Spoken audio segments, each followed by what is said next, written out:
Hey there, creepy peeps, and welcome to another new movie review. Today we are talking about Apostle.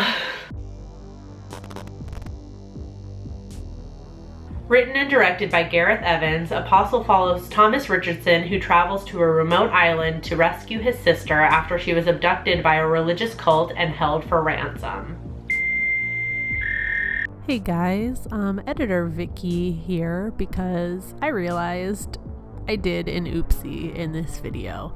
Basically, I totally forgot to shout out a new patron, Eric, who just recently joined the Creepy Patron Peep fam. Sorry about that, Eric, that I totally forgot. I'm a scatterbrained idiot. Thank you so much for your support, and yeah, you will see his name on the list along with all my other awesome creepy patron peeps at the end of the video. And I will hand it back now to Vicky from the past. Thank you.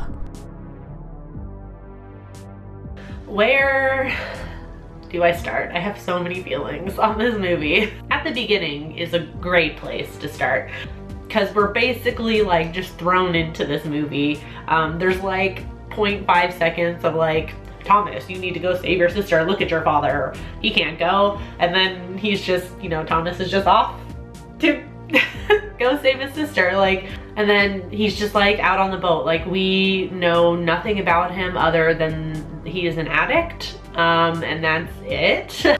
To me, it just felt like there was no lead up at all to going into the island. You're very much just learning about everything as you go. And I don't know that it works for me. Like, I felt like I was like running and trying to keep up with the movie. I don't know. I just wanted a little bit more lead up. Like maybe a little bit about the cult, but like not too much, just enough to like make me creeped out to when he finally gets to the island, and just, I don't know, and just something else about Thomas, like other than he's an addict. Like, what about his family? Like, we don't even get a little bit about that. Like, what the heck? I really hate not knowing about the character that we're supposed to follow through the whole movie. Like, so we just, are accepting that he's an addict, but he's also super smart and clever. Not that you can't be both, but like, do you know what I mean? It's just like, he just gets to the island and he's like sneaking around and doing all this stuff, and like, what the heck does he do in his day job? Is he in espionage? Like, is that his line of work? Like, what the heck? We finally get a little backstory on him, but it's over halfway through the movie. By then, it was too late for me because I stopped caring about like 30 minutes into the film. The movie spends a lot of time on the island, pretty much the entire movie. It plays a lot like some like sort of weird remake of The Wicker Man. The creep factor for the cult in Apostle is definitely there. The citizens are creepy, and it's unclear even of like who they're worshiping on this island. They just keep referring to her as she. Plus we have like those token characters in cult movies that want out of the cult. Like, they want to escape the island, which is always terrifying because that's a very real situation for many people.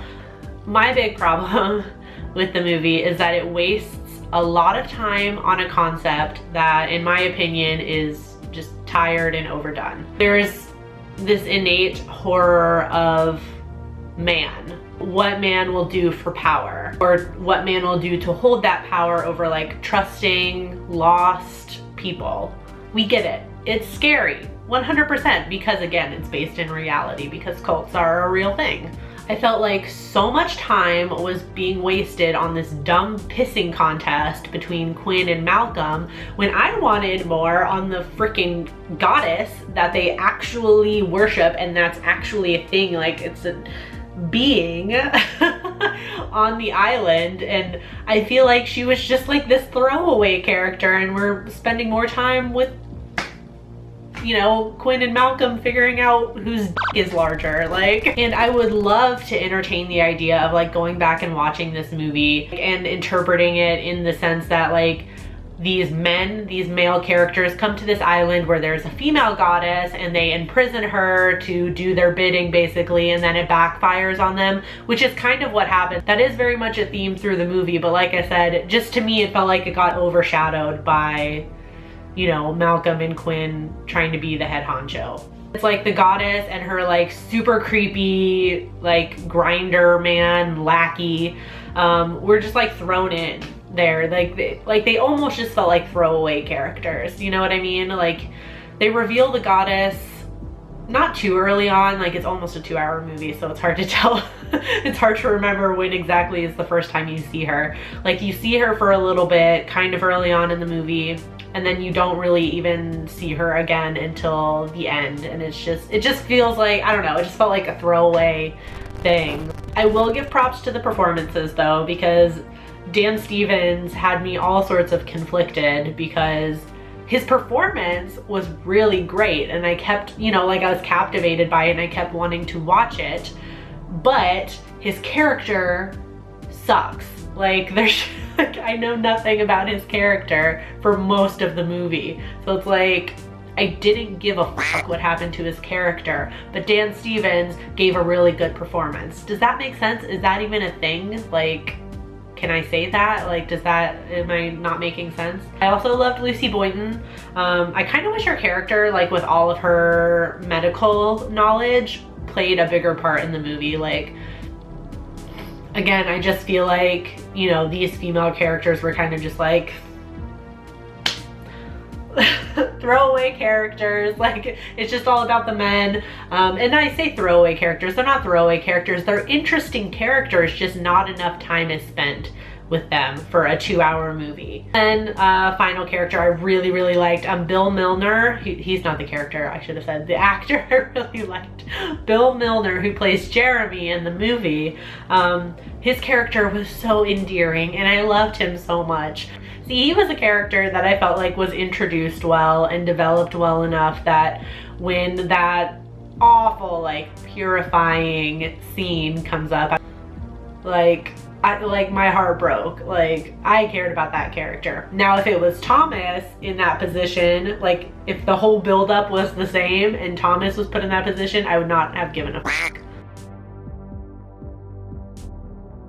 Oh, I'm conflicted on this one, if you can't tell. There are parts that I really liked about it, and it's more like I was disappointed because there were some really good aspects, and I just feel like there was some stuff that they could have spent more time on, and this would have been like a really cool movie.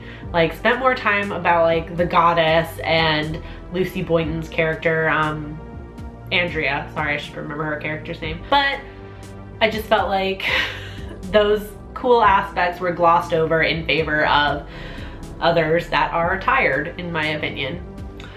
So that being said, I'm gonna give this a 2 out of 5. On IMDb, it has a 6.3 out of 10. On Rotten Tomatoes, it has a 79% critic score and a 55% audience score. And on Letterboxd, it has a 3.2 out of 5. This movie is available on Netflix, so if you have a Netflix subscription, you should be able to watch it. If you've already seen Apostle though, let me know in the comment section down below what you thought about it. As always, I do hope you enjoyed this video. If you did, please give it a thumbs up. Subscribe if you're new here and become a Creepy Peep today. I post videos Monday through Friday, and you can ring that notification bell down there to be notified every time I post a video, even though it doesn't always work.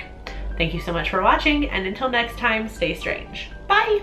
This video is brought to you by all of these awesome Patreon supporters who are listed here on the screen. Thank you guys so much for your support. If you want to find out the perks to being a Creepy Patron Peep, you can follow that link that's in the description box. And if you want to check out more videos, you can click the video that's on the screen right now.